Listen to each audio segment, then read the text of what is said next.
В этом видео не будет никакой развлекательного контекста и контента. Понятно, о чем я хочу рассказать и просто рассказать. По большей части, наверное, для того, в надежде, что просто эмоционально мне станет лучше. Потому что молчать я не могу. Спокойно, как будто ничего не происходит, реагировать я тоже не могу. Мне не позволяет мой уровень эмпатии. Поэтому я решила записать это видео исключительно для себя, в первую очередь. Чтобы выговориться и высказать все, что есть. Да, здесь будут маты, будут нецензурная брань. Поэтому мне пофиг. Бывало, люди какие-то говорили, что надо быть хорошей девочкой, не говорить про политику, войну. Нахуй все пошли.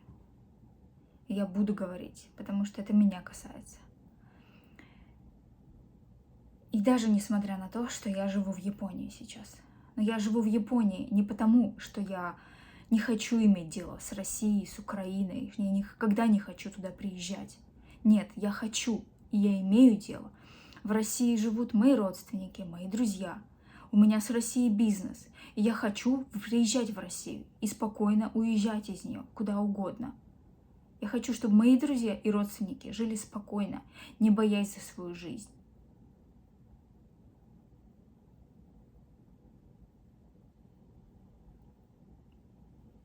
То, что сейчас происходит, это война. В войне нет оправдания. Войну невозможно хвалить, как некоторые считают, помешанные на великой России, на Путина молодец и прочей херне. В войне нет оправдания. Насилию нет оправдания. Никогда, нигде и ни в каком виде.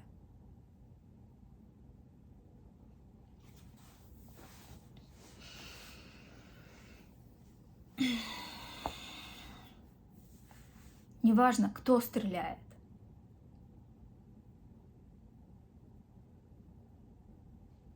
Война – это всегда плохо.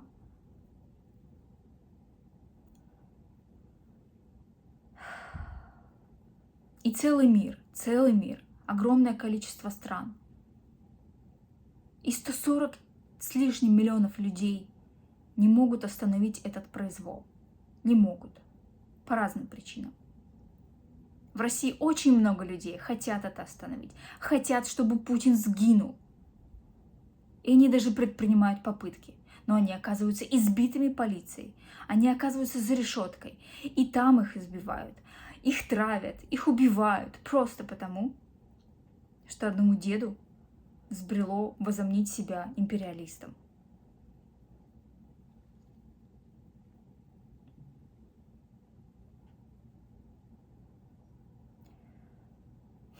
Мне ужасно жаль всех тех, кто страдает в Украине, в России, где бы то ни было, в чьи дома попадают снаряды, чьих родственников убивают. Это ужасно. Этому нет оправдания. И никогда не будет.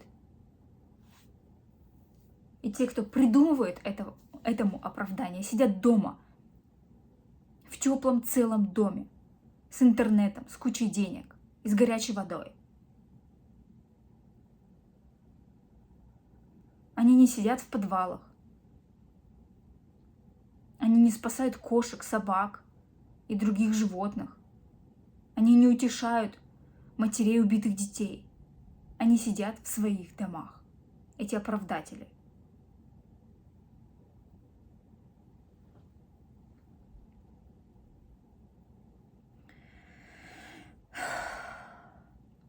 Я скажу свое видение ситуации как гражданин Российской Федерации.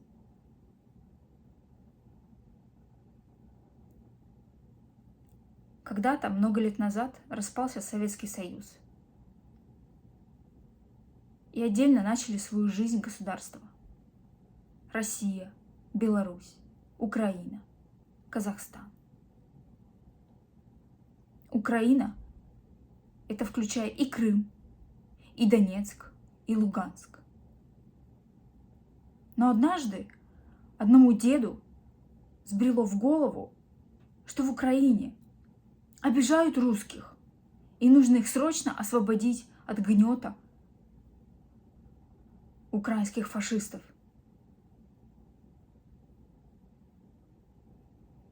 Это нормально? Нет, это не нормально.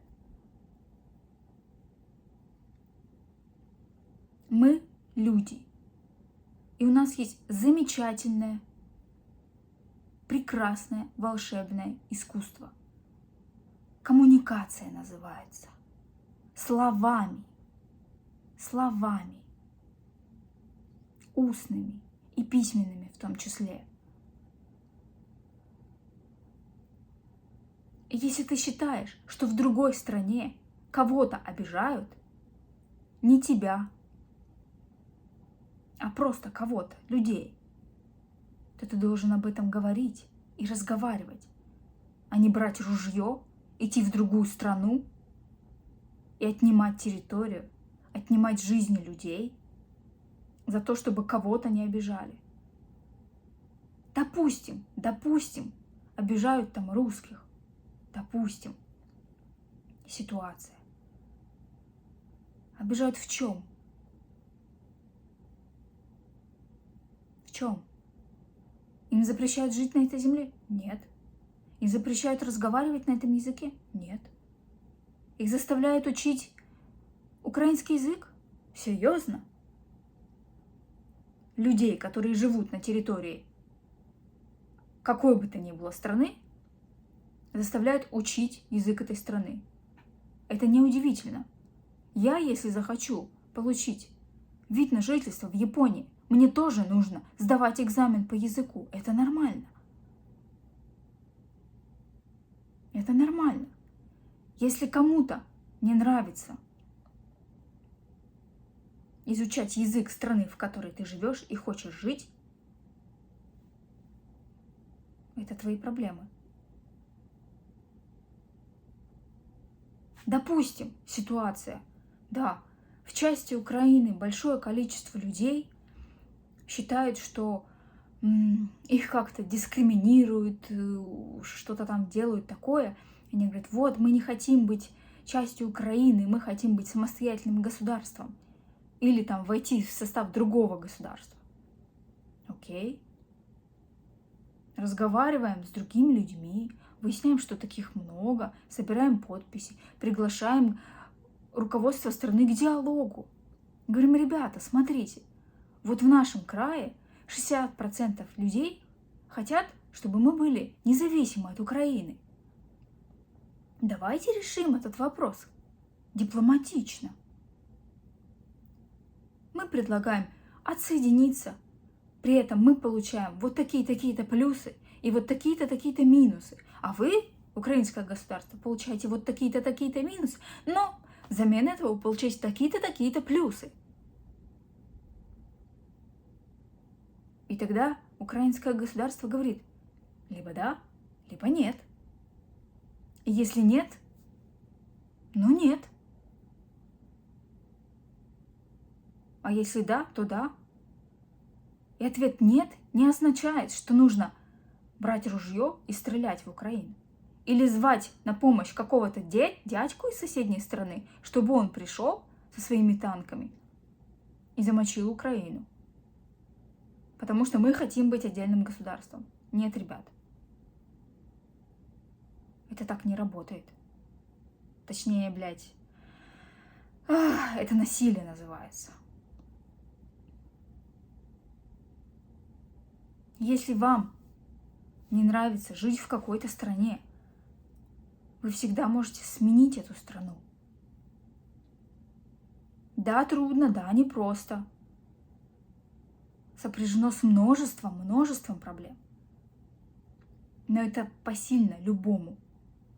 Даже из Северной Кореи умудряются люди сбежать и остаться живыми. Из Северной Кореи. Единственная, наверное, страна в мире, где насильно держат людей в ней. Ведь если задуматься, Идеальной страны на свете нет. У каждой страны есть свои плюсы, минусы, недостатки. В любой стране. И в любой стране вы найдете людей, которые ненавидят или не любят ту или иную национальность.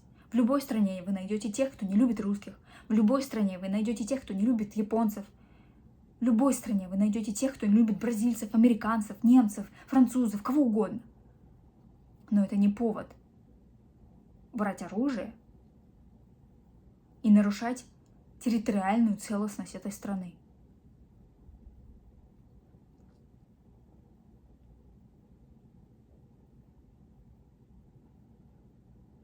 Я родилась в Вологодской области и много лет прожила в Воронежской области. И представляете, если кучка людей в Воронежской области скажет: блин, нам хочется быть частью Италии. Мы считаем, что мы заслуживаем быть частью Италии. Это же не повод, чтобы итальянские власти снаряжались в танки и шли защищать независимость Воронежской области от России. Правильно? Правильно. Потому что это насилие. Это нарушение целостности государства, чужого государства.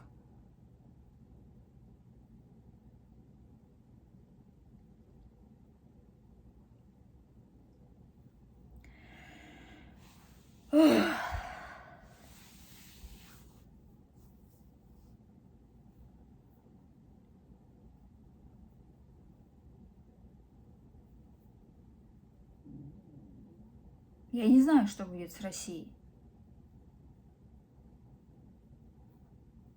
Но в ближайшее время ничего хорошего. Это определенно. И вот эта неизвестность, она пугает. Правда. Я не знаю, смогу ли я в этом году осуществить спокойно свои планы, когда я планировала приехать в Россию, в Украину, в Беларусь. Как я? Я не знаю, смогу я это сделать в этом году. Полная неизвестность.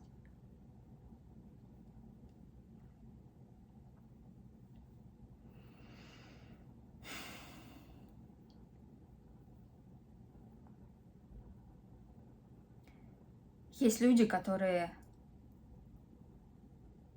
кричат, что вот 8 лет нас бомбили, а вы ни слова не говорили, а теперь вот. Почему бомбили Донбасс все эти 8 лет?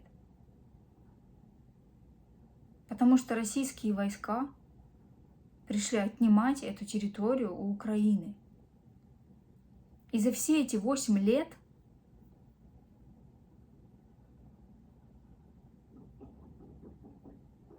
толком ничего не произошло. Жизнь на Донбассе стала лучше, чем до 2014 года? Нет. Она стала хуже. Людям не стало там жить лучше. Никто не хотел этой войны. Никто не хотел сбитых.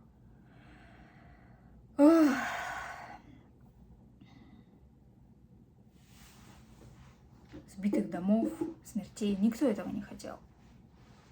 Тем более не хотели умирать призывники.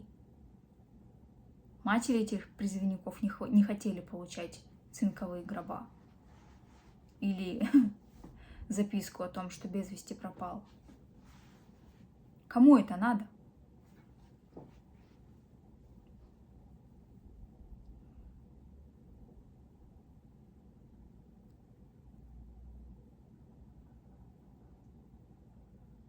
Понимаете,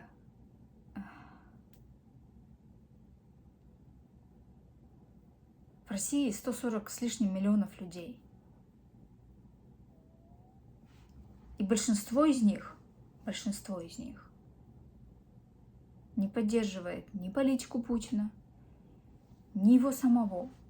Да, есть странные люди, которые кричат: Крым наш, Путин молодец, свободу Донбассу.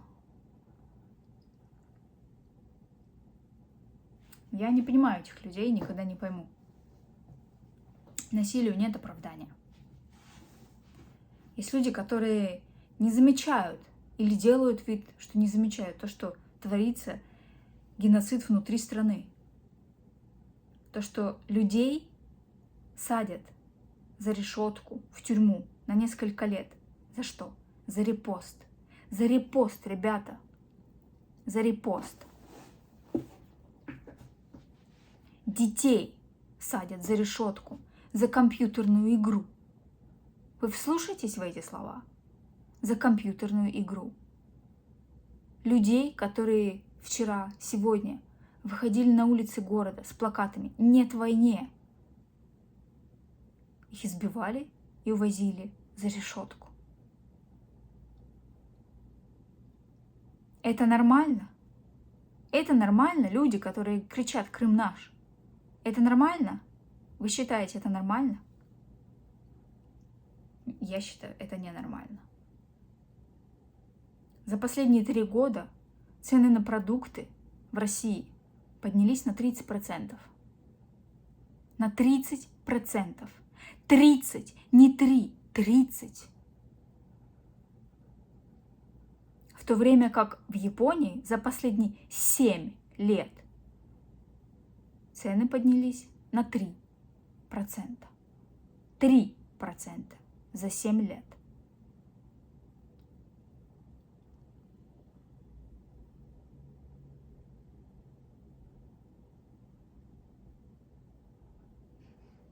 В России огромное количество проблем, которые нужно решать, а не заниматься игрой в войнушку, которая уносит жизни людей, которые эту войну не заказывали.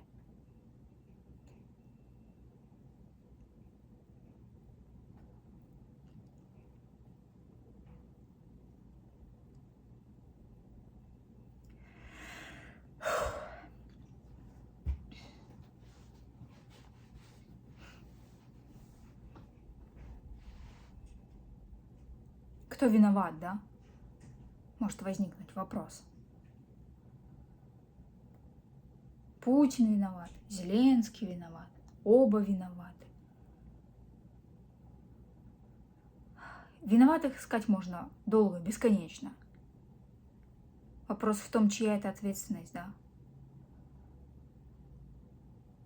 К сожалению, это все наша ответственность.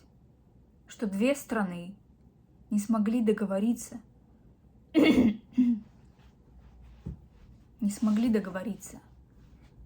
Ответственность на нас всех. Результаты, последствия вот этого не смогли договориться, будут ощущать на себе все жители России и все жители Украины. И когда я говорю про Украину, я автоматически считаю и Донбасс, и Луганск. Уж извините меня, ребят. И Крым тоже.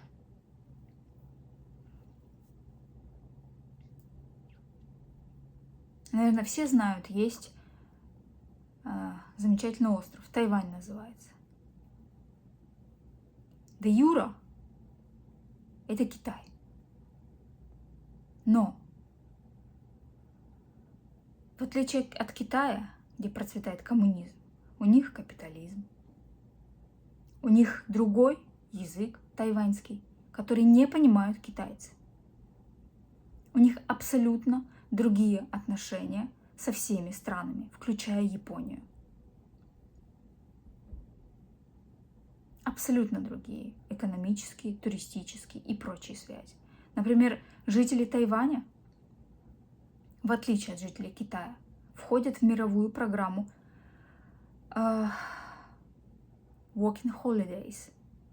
Это когда люди, молодые до 30 лет, могут получить годовую визу и работать. В эту мировую программу Working Holidays включены развитые страны. Япония, Тайвань, Австралия, Европа, Америка. И в эту программу не входит ни Китай, ни Россия.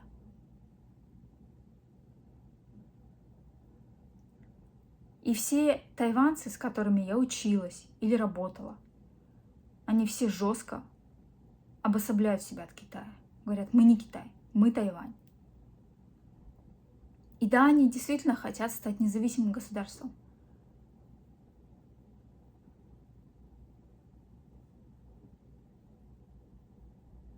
И они идут войной на Китай? Нет. Китай, естественно, тоже не хочет терять это. Потому что Тайвань для них это власть, деньги, морская территория. Это понятно. Но идти и бомбить Тайвань со словами «если вы отсоединитесь, то мы вас разбомбим», это плохо, это война. В войне нет оправдания. Что делать в такой ситуации? Использовать свой мозг и договариваться. Если двое не могут договориться, значит, нужно привлекать третьего, четвертого и пятого. Иначе для чего мы все это делали? Для чего мы создавали цивилизацию, ракеты, полеты в космос, если мы не можем договориться?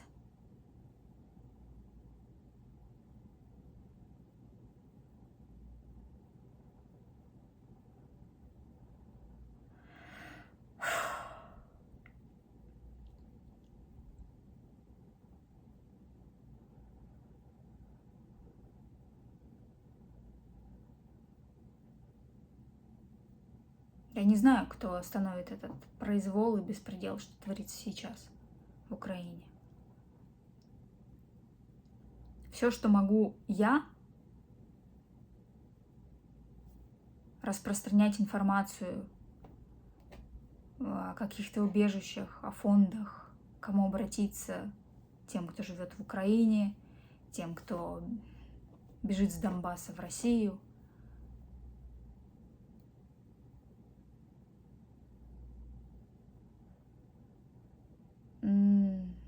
Но это не борьба с тем, что происходит. Это всего лишь это пластырь на раны от результатов. Да.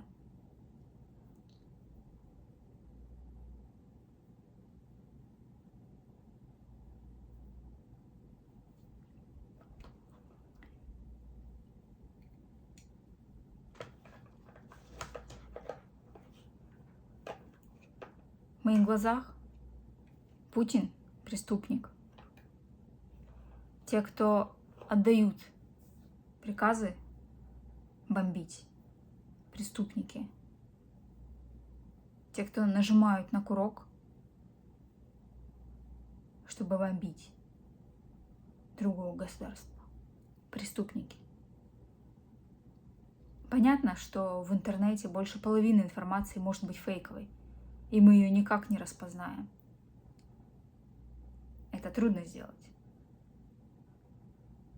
Погибшие солдаты в форме украинской армии могут быть переодетыми русскими. Может быть. Ровно как может быть наоборот. Убитый солдат в российской форме может быть переодетым украинцем.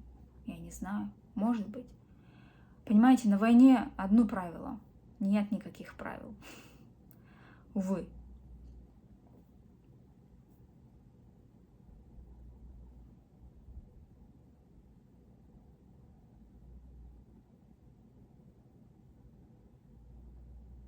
Конечно, отвратительно смотреть на лицемерие людей, которые трепещут, просто трепещут перед Путиным.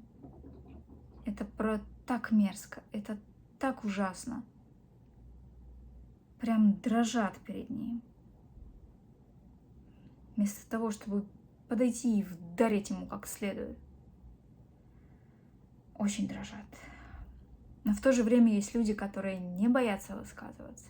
Есть люди, которые бросают свою работу, говорят, что я не могу на это работать. И да, это не делает общей погоды. Да, это не прекращает войну, к сожалению. Очень бы хотелось.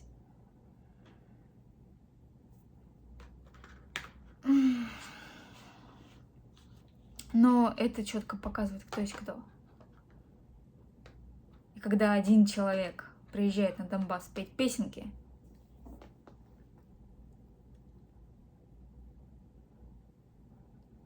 про военных, другой ведущий федерального канала,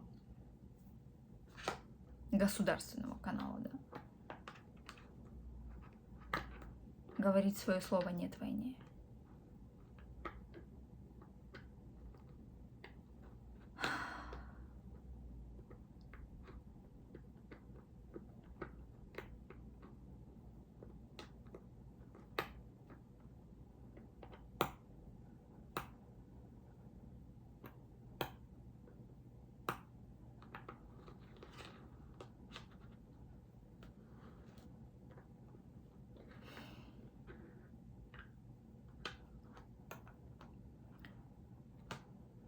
Завтра я пойду на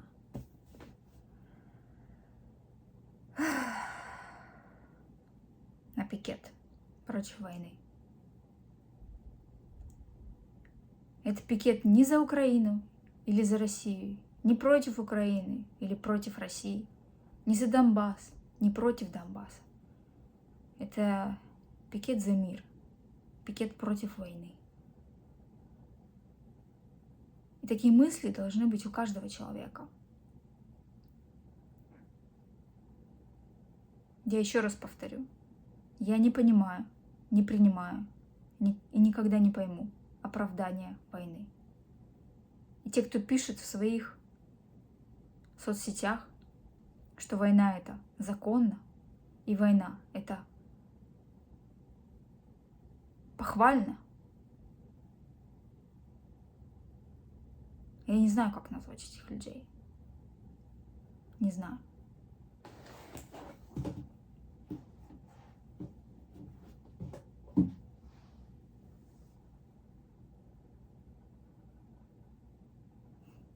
И я не знаю, те люди, которые так пишут, воевали ли они сами.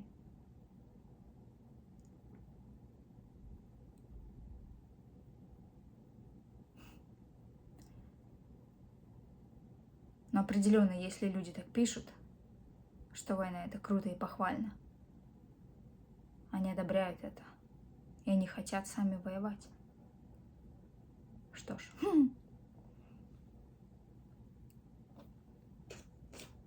у меня нет комментариев на этот счет. Потому что морально и психически здоровые люди не считают, что война это хорошо. И война это похвально. Не считают. Насилию, войне нет оправдания. Никогда и ни при каких условиях. Война это всегда ужасно.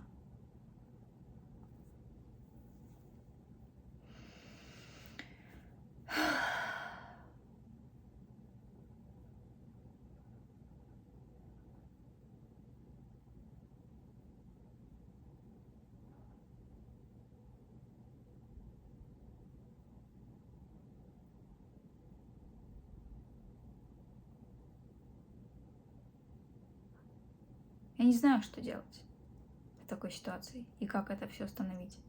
У меня нет рецепта.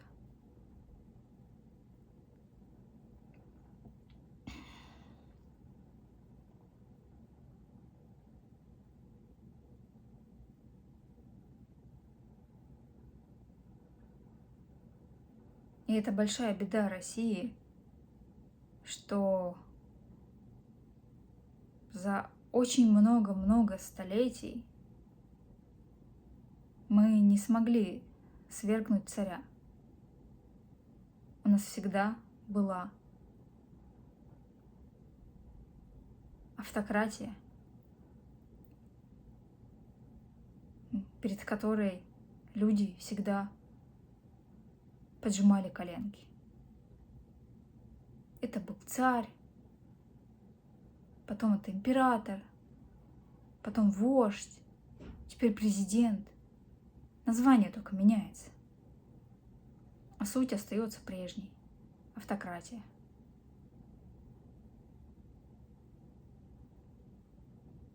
И я очень хочу, чтобы как можно скорее у нас получилось сломать эту систему. Просто перелопатить. Я не знаю как. Просто чтобы в России не было никаких президентов и какого-то одного. Парламент.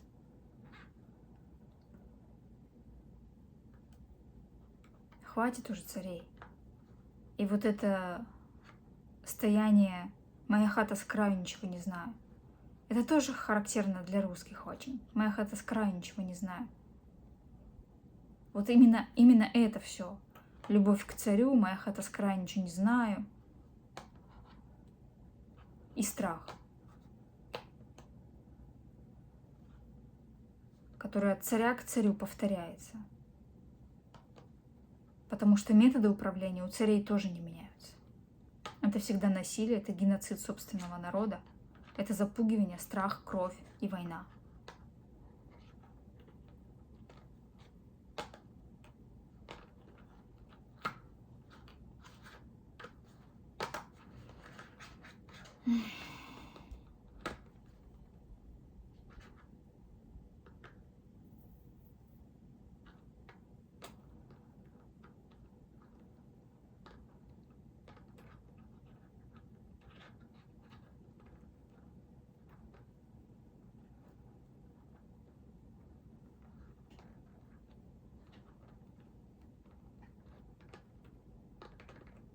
Я знаю, есть люди, которые раньше говорили на все плохое, что творила наша политика. Ой, лишь бы не было войны. Лишь бы не было войны. Свобода слова затыкают, да пусть. Коррупция, да пусть. Лишь бы не было войны. Мне хочется взглянуть в глаза этим людям сейчас. А вот теперь война есть. И никуда не ушли ни коррупция, ни затыкание свободы слова. Что теперь вы скажете на это? Может быть, хватит уже говорить, что лишь бы, лишь бы.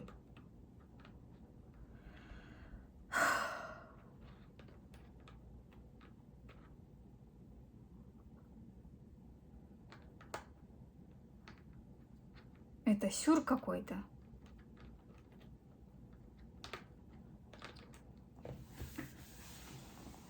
Еще позавчера я общалась со всеми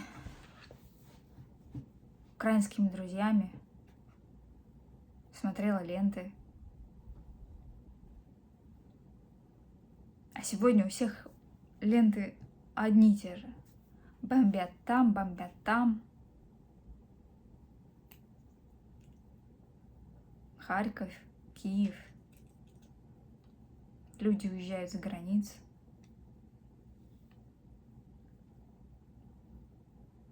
АЭС. Чернобыльскую АЭС захватили. Кто? Кто захватил Чернобыльскую АЭС? Сами украинцы? Смешно, да? Мне тоже смешно. Сами украинцы на себя напали, людей поубивали. Угу. Смешно очень.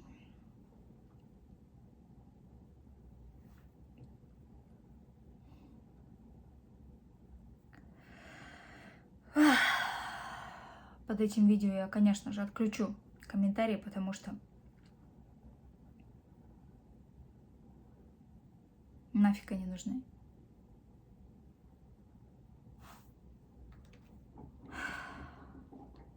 Это я поговорила. Думала, буду больше орать и ругаться. Но немного полегчало, да.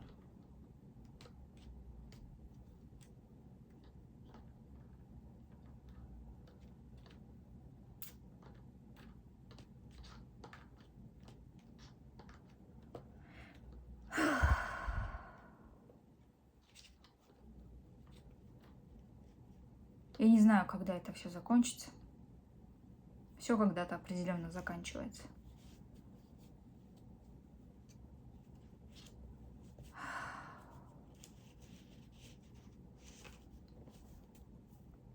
Но я желаю, чтобы это безумие закончилось как можно скорее. Как можно скорее. И как можно меньшими жертвами, где бы то ни было.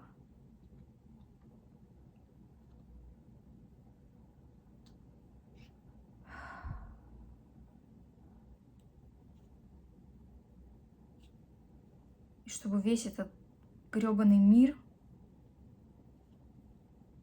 как-то поспособствовал остановке этого безумия.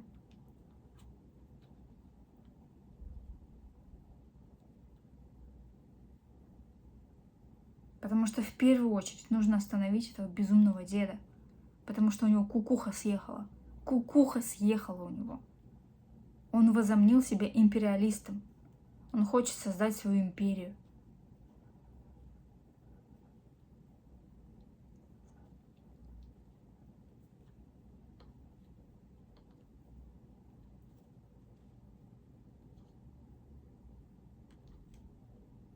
Сегодня Донбасс. Завтра что? Завтра он пойдет воевать с Литвой и Латвией, и Эстонией, потому что они обижают Калининградскую область. Что еще? Что еще случится? От этого деда можно ожидать всякое.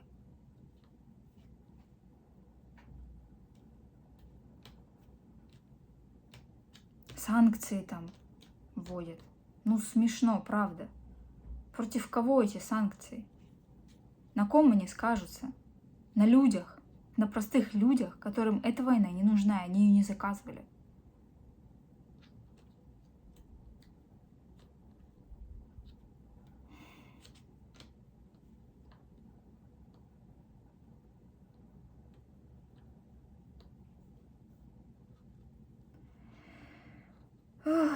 Я не знаю, есть ли какой-то мощный и сильный способ остановить этого придурка. Надеюсь, есть.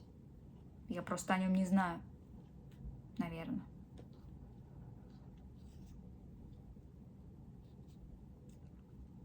Смешно читать сообщение о том, что Талибан, террористическая организация, призвала Украину и Россию прекратить войну. Это сюр, это просто сюр.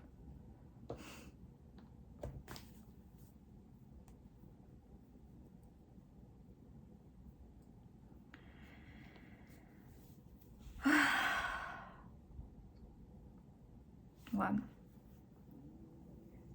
Уже 38 минут болтаю. Чуть-чуть мне полегчало, конечно.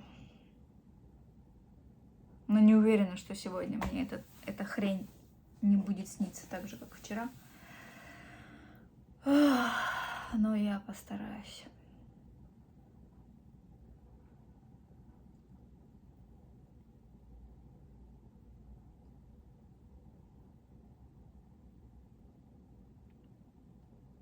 И знаете что? Меня еще бесит. Это непрекращающийся культ войны в России. Люди, давайте перестанем культивировать войну. Давайте на 9 мая не будем переодевать детей в костюм людей, профессия которых убивать. Почему вы на детские праздники не надеваете на детей костюмы мясника?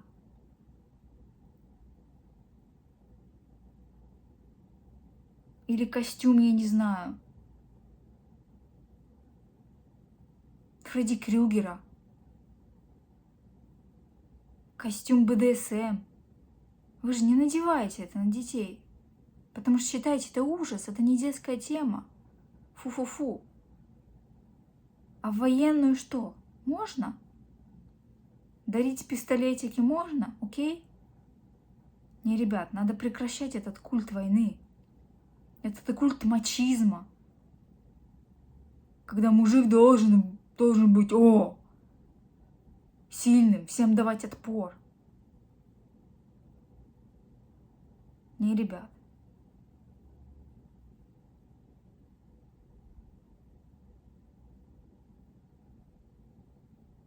Защита государства – это не значит стрелять и убивать. Защита своего государства – это заботиться о нем изнутри. И не искать врагов снаружи, их нет. Все враги внутри. Те, кто мусорит. Те, кто насилует. Все внутри.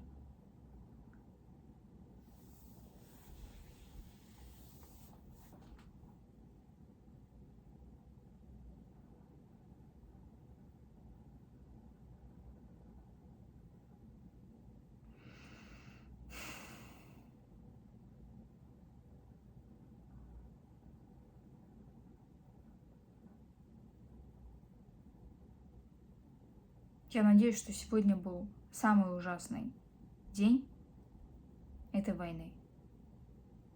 Все, пока.